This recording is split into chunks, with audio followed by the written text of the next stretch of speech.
I went to the fine arts, graduated from the fine arts in painting in 2001. And actually the funny thing is that I wanted to go to law school. I didn't really want to go to fine arts, but my father thought that, I always made drawings and mock-ups and little sculptures at home. So he thought I should go to the fine arts. Education wasn't that great. Basically, you're just left to your own devices. Right after I finished, I left to Italy to work as an intern in a design studio in Milano. Stayed there for months, did not like it either. Came back here and decided, I'm just going to try this and, make a painting show. And that was the very first show at Mashrabiyya Gallery in 2002 called Pixel Series. It went very well. I was very surprised. It was a successful show, and I thought, okay, well, maybe this is what I should be doing with my life. I was not always living in Egypt. Half of my life, basically, I spent abroad. When I came back here, at that time, the first thing that hit me are all the constraints that I had to put on my body. And that was the start of the work on the body and movement and constraint movement. And it started with like a series of hypotheses, which then culminated into Grey Matter, the second painting show. The whole idea was that you're restrained, but you look like you're moving freely, but you're basically just moving in a preset trajectory. I thought, okay, I'm talking a lot about the body and the movement, and I'm not actually putting myself, as an adult through an experience that would challenge my body, and then came the idea of 48 ballet classes and all the conceptual documentaries where I would film myself, doing these types of extreme performances. Well, the idea, firstly, was that I would want to film this process of becoming an ideal body that looks like the ideal of ballet. Basically, it's something that's very inhumane.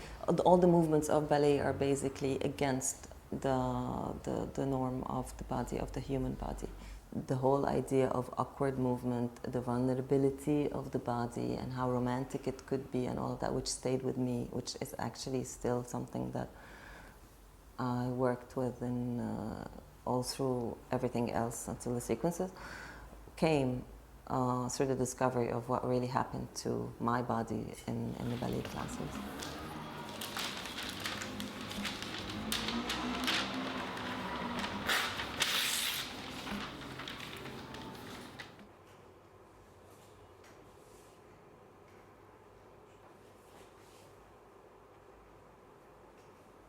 After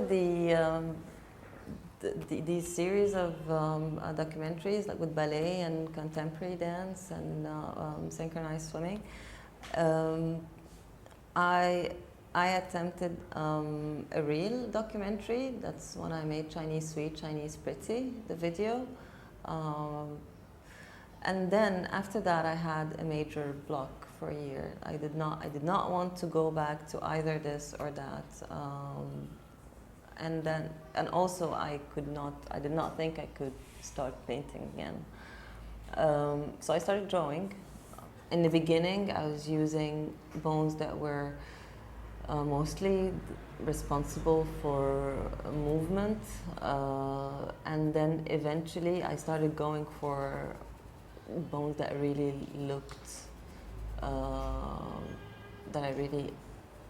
whose forms I really liked. Mostly.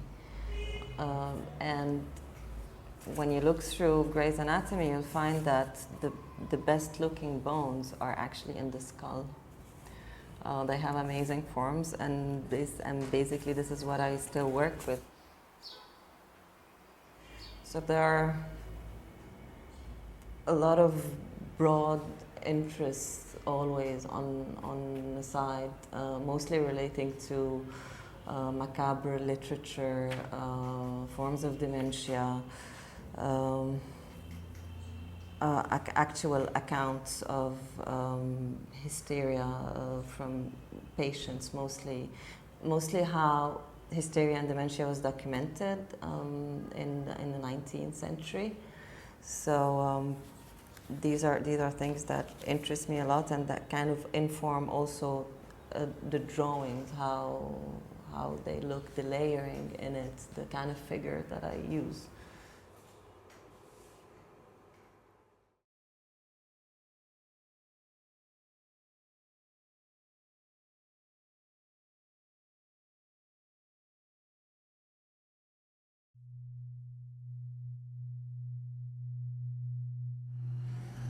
I was talking a lot about movement, so I needed to work with movement. So I needed a medium that allowed me time, basically.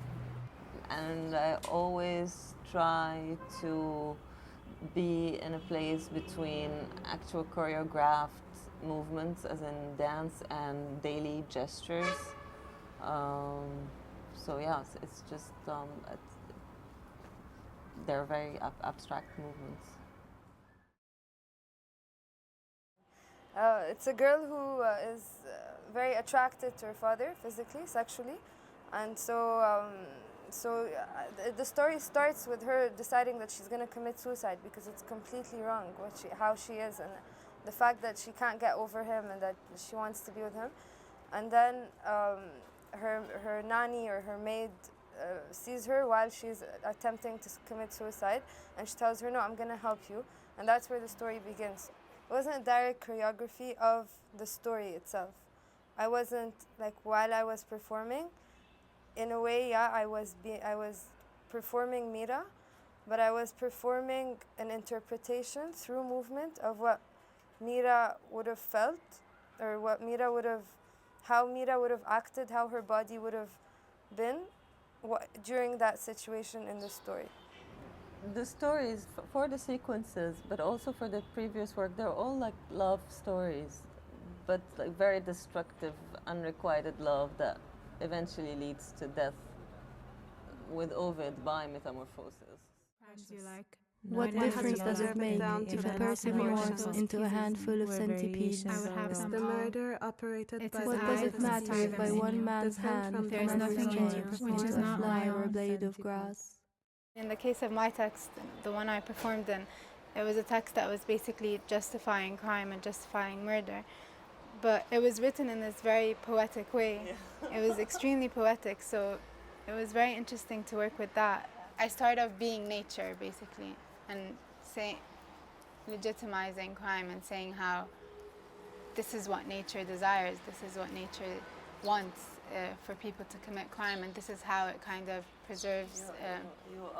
You are as a soul unto my pleasures. You are as a soul unto my pleasures. You alone can satisfy them. The more you multiply your crimes, the more the thought of you agitates all of me. So it's actually very sensual text as well.